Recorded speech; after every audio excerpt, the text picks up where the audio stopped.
नमस्कार, ABP news में आपका स्वागत है। आज मेरे साथ एक ऐसी शख्सियत है जो महाराष्ट्र की राजनीति जिनके आगे पीछे चलती है, ऐसा मैं कहूँगा तो गलत नहीं होगा, क्योंकि ये सुबह प्रेस में आकर कुछ कहते हैं और उसके बाद दिन भर का एजेंडा सेट होता है। तो ये इंट्रोडक्शन काफ़ी है उस शख्सियत के बारे में बताने के लिए, क्योंकि वो और कोई नहीं तो शिवसेना के नेता, राज्यसभा सांसद और शिवसेना के मुखपत्र सामना के संपादक श्री संजय राउत जी हैं। राउत साहब, एबी न्यूज़ आपका स्वागत है। सर, सबसे पहले मैं ये जानना चाहूँगा कि 3-4 दिन बचे हैं, कम समय बहुत कम है, ऐसे में आपका अब भी जो फॉर्मूला या सीटों का बंटवारा पूरा हो नहीं पाया, कहाँ फंस रहा है मामला? कोई फॉर्मूला नहीं है। महाविकास आघाड़ी जो है, जिसे MVA के नाम से जाना जाता है, MVA, उनका कोई ऐसा फॉर्मूला नहीं है कि हम लोग ऐसे बैठे हैं और हम ऐसे तय किया कि आप 100 सीट लड़ेंगे, आप 90 सीट लड़ेंगे, ऐसा नहीं है। सीटों का बंटवारा बहुत ही माइक्रो लेवल पर हुआ है। जहाँ जिसकी ताकत है, जो सिर्फ लड़ेगा नहीं और जीतने की गुंजाइश ज़्यादा है, उनको सीट चली गई है। इसलिए मैं कोई फार्मूला मानने को तैयार नहीं। और 3 पार्टी और हमारे और भी छोटे छोटे जो दल है हमारे आसपास, और ये सभी ने तय किया है कि बस इस बार हमको महाराष्ट्र में ये लोगों को हराना है। एक गैर कानूनी सरकार मोदी और शाह ने चुनाव आयोग की मदद से, सुप्रीम कोर्ट की मदद से बिठाई है। ये देश के लिए खतरा है। इस प्रकार का निर्णय जब होता है तो देश के सामने बहुत बड़े चैलेंजेस खड़े हो जाते हैं। तो हमने तय किया कि हमारे में कोई मतभेद नहीं रहेंगे सीट शेयरिंग में, और हम सब मिलकर चुनाव लड़ेंगे और जीतेंगे। मतभेद नहीं आप कह रहे हैं। अभी परांडा की एक सीट है, उस पर दोनों ने उम्मीदवार दिए हैं, आपने भी दिए हैं और अभी प्रेस कॉन्फ्रेंस में शरद पवार ने दिए हैं। तो मतभेद नहीं है तो एक सीट पर 2 उम्मीदवार, घोषणा उनकी होने दो। 4 तारीख तक विड्रॉल की आखिरी 4 तारीख है, उससे पहले दोनों में बातचीत हो जाएगी। नहीं, अगर आप एक पेज पे हैं तो ये होना नहीं चाहिए था ना। देखिए, कभी कभी इस प्रकार की घटना लोकल लेवल पे होती है। एक ही पार्टी की अधिकृत भूमिका नहीं होती है, लोकल लेवल पे है। तो हम बातें करेंगे, हमारे कार्यकर्ता हमारी बात मानेंगे। मुझे पूरा मैं मतभेद इसलिए भी कह रहा हूँ क्योंकि आपने 65 आपके उम्मीदवारों की सूची जारी की, उसके बाद आपके पीछे लग गए कांग्रेस राष्ट्रवादी वाले की 4-5 जगह तो हमारी आपने घोषणा कर दी। आप कहते हैं उसको एडिट करना है, कुछ गलतियां हो गई हैं। ये इतनी बड़ी सूची इतनी बड़ी पार्टी की तरफ से आती है। इसी में 2-4 सीट पर अगर ये बात होती है तो उसमें इतना बवाल करने की जरूरत नहीं है। सर, घोषणा के बाद महाराष्ट्र एक बहुत बड़ा स्टेट है। उत्तर प्रदेश के बाद सबसे बड़ा स्टेट महाराष्ट्र है। 3 पार्टियां सरकार में थी, अब चुनाव लड़ने जा रहे हैं। विधानसभा, लोकसभा हम लड़ा है ना, क्या हो गया, ठीक चला सब। तो ये 2-4 सीट के ऊपर आप इतना इश्यू नहीं करना चाहिए। यही मेरा सवाल है। लोकसभा में सब ठीक था, तब आपके परफॉर्मेंस पे उसकी झलक दिखी, आपने अच्छा किया। लेकिन जो गलतियां महायुति ने लोकसभा में की, वो अब महाविकास आघाड़ी में MVA में देखने मिल रही है। झगड़ा चल रहा है, अंत तक खींच रहे हैं आप, और बहुत सारी चीज़ें हैं जिसको लेकर आपको नुकसान नहीं होगा। देखिए, ये आपका जो स्पेकुलेशन है, मैं उनसे सहमत नहीं हूँ। हम ये मानते हैं कि लोकतंत्र है, 3 अलग अलग पार्टी है और तीनों पार्टी महाराष्ट्र में मजबूत है। कोई छोटा कोई बड़ा ये बात नहीं है। सभी कार्यकर्ताओं को लगता है कि फलाना सीट हमारे पास रहनी चाहिए हमारी, और हर विधानसभा क्षेत्र में 3 पार्टियों की भी ताकत है। तो कार्यकर्ताओं को लगता है कि अब मेरा अधिकार जा रहा है कि मैं यहाँ से विधायक बन सकता था, मैं यहाँ से पार्षद बन सकता था। उसमें कार्यकर्ताओं की लोकल लेवल पर नाराज़गी हो सकती है, लेकिन फिर भी अभी हमारे पास और 7-8 दिन का समय है। हम ग्राउंड लेवल पे हमारे नेता सबसे बात करेंगे और कहेंगे कि हमको हमारी जो लड़ाई है, जो हमने छेड़ी है, वो in the interest of Maharashtra है, हमारे व्यक्तिगत स्वार्थ के लिए नहीं है। लेकिन जीतने के लिए साथ और एक साथ होना बहुत जरूरी है, एक साथ चलना एक साथ ही है। लोकसभा में हमने दिखाया हम विधानसभा साथ की बात कर रहा हूँ सर। हम साथ है, थे और रहेंगे। लेकिन अभी भी जो बातें हो रही हैं, नाना पटोले नाराज, आपने उनको बाहर कर नाना दिया, पटोले नाराज नहीं है, या आप उनसे नाराज इसीलिए हम बाहर भी कर दिया? नाराज नहीं है, ये गॉसिप चल रहा है बाहर। चर्चा तो बंद कर दिया आपने उनसे, थोराट साहब को आना पड़ रहा है। अभी मैं जब आपके यहाँ आ रहा था तो नाना पटोले से मेरी लंबी बातचीत हो गई। नहीं ऐसे तो नहीं सुबह बाबा साहब थोराट मातोश्री पर आए थे, उनसे बात हो गई। कल मैं 5 घंटा पवार साहब के साथ, जयंत राव पाटिल के साथ बैठा था।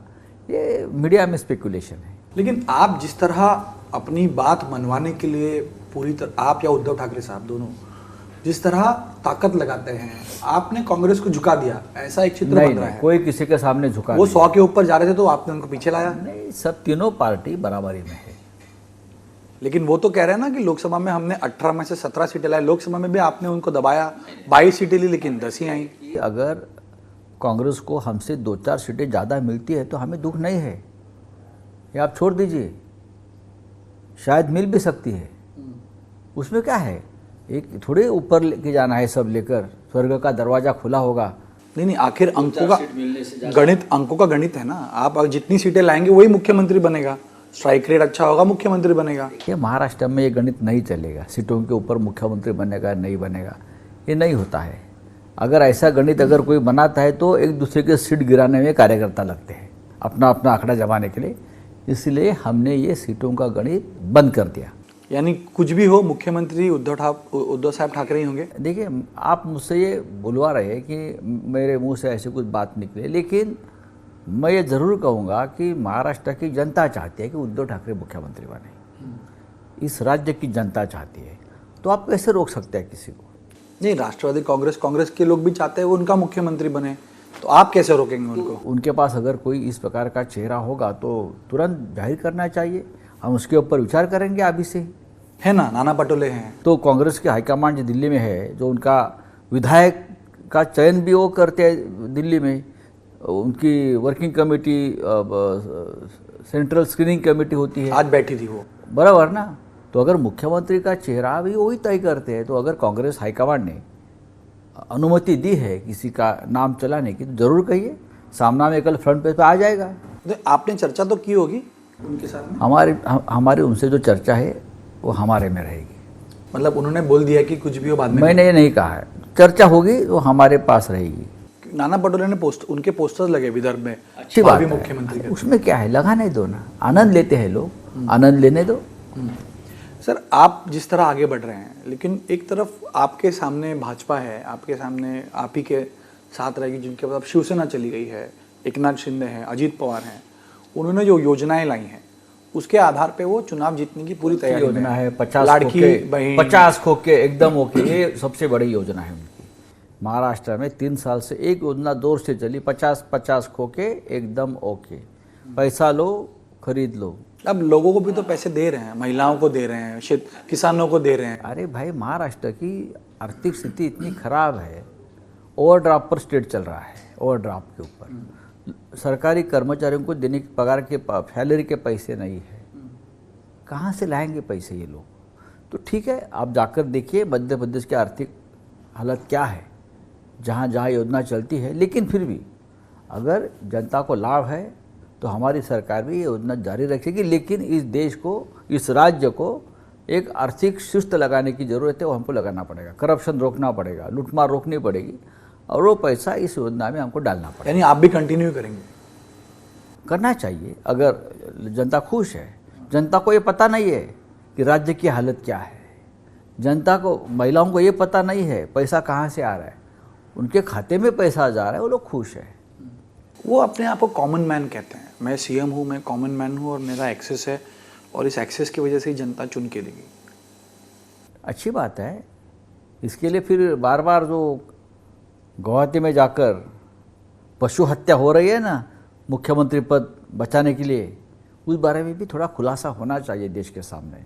उनके पास 3 चेहरे हैं मुख्यमंत्री पद के लिए। 300 होने दो, हमको क्या पड़ी, देवेंद्र भाऊ, उसमें से एक भी मुख्यमंत्री नहीं बनेगा, मुख्यमंत्री आपका ही बनेगा, हमारा ही बनेगा। सर 2 चीज़ें मेरे आखिरी सवाल में आपको लेता हूँ। एक तो आदित्य ठाकरे के खिलाफ पूरी ताकत से अब लोग उतर रहे हैं, मनसे थे युवा उम्मीदवार। नेता है, लोग डरते हैं उनसे, सब लोग डरते हैं उनसे।